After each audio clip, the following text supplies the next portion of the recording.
teenager post very bold statements, show some old videos and cool stuff and show how freaking cool they are. Because that's internet today, sadly. But if you meet this teenager in real life, it is one little scared nerd that gets a spanking when he doesn't obey mama.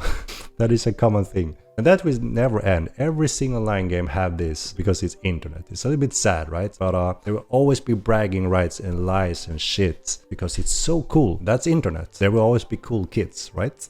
Hello everyone and welcome to the Wolfside channel. Today with the Sprint 3 summary. So first we will look what Henrik has to say and then I will go through the random questions and answers list. Merry Christmas, everyone. The good news is that we got the entire Sprint 3, including it in the Christmas patch, Krampus in place, Beast Mastery along with this patch. So we were a little bit unsure if we needed to split the patch up or not. A lot of focus obviously is tied to Beast Mastery. QA testing team, as we mentioned a few months ago. So we have expert external testers because players, you know, may have a lot of good input and feedback and knowledge, but after a while they get tired and are not really interested in doing a full-time grind task, testing boring things. That is why also a public testing server may work. And yeah, ritual is also one thing we've been working on for quite a bit, as you know. We're working on refining the gem effects, also looking into the abilities that ritual pets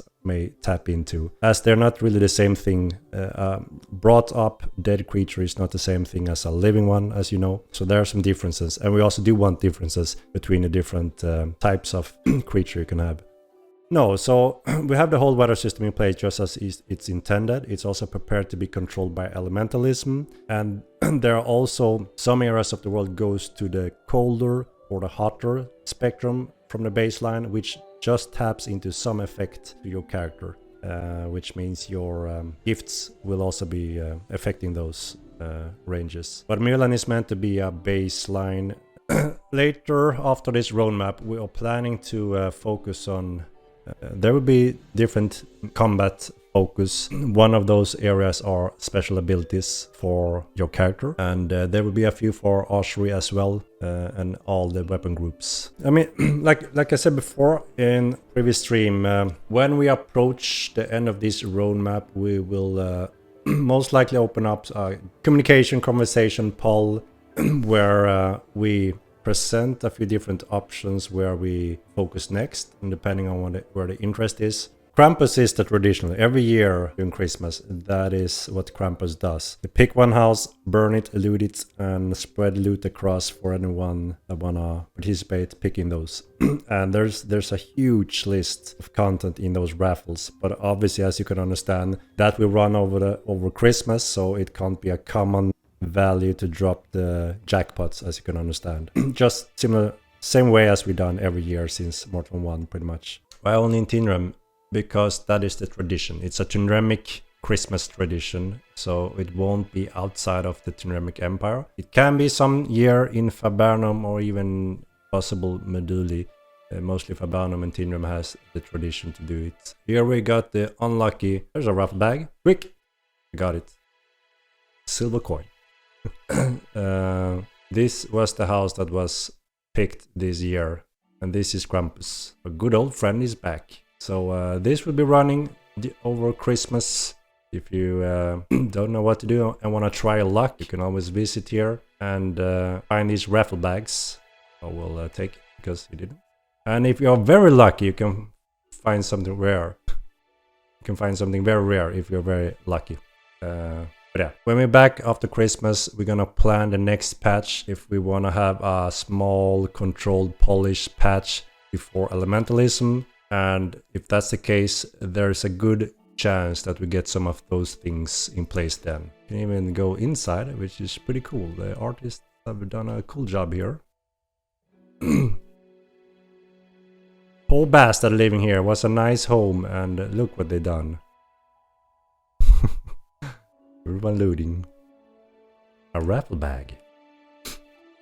Imagine if I do it's the jackpot. And now it's very exciting to see those that are interested in using the pets to experiment with their new abilities. They're really cool, and not only for the Beastmasters, obviously, but also in PvE. So these creatures, all of them, use those abilities also when the AI uses them, as in the wild. So when fighting them, you may experience some new surprises. Oh my god, I wonder what the hell, what kind of creature was it?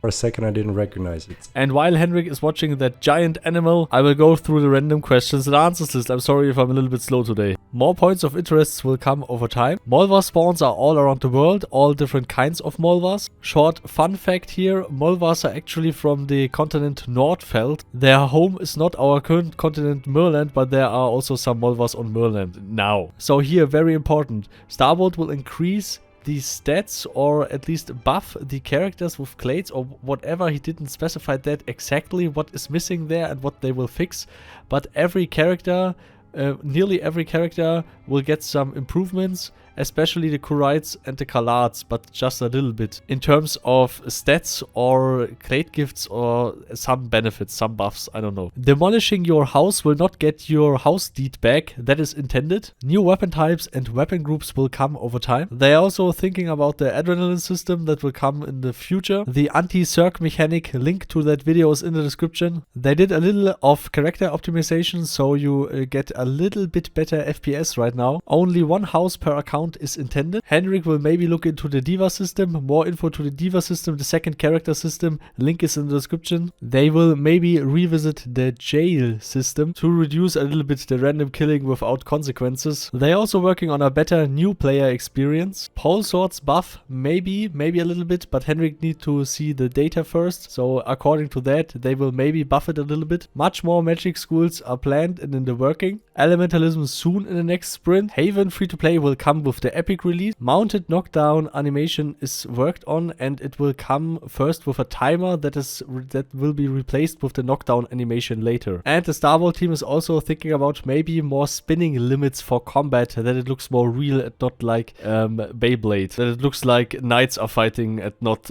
yeah, you know. And last but not least, our favorite meme, ships will come someday. And yeah, he said without gunpowder. And I still hate the idea of ships without cannons. I still hate the idea. I mean, of course, you could use ballistas and stuff like that and other stuff, but imagine a pirate movie with ballistas. Anyway, please leave your opinion about the whole changes, features, mechanics, and stuff about Mortal Online 2 in the comments. Would be awesome. Also, please leave a like and subscribe and ring the bell as always. And special thanks to all the supporters, of course. Carmel, Professor O, Lukario, Anonymous, Slavif Gaming, Rhonus, Paarthurnax, Bib, Cologne, Bulldog, you, and all the others, of course. And always remember to Krampus, Boccus, hard. Party hard. And see you all next time. Goodbye.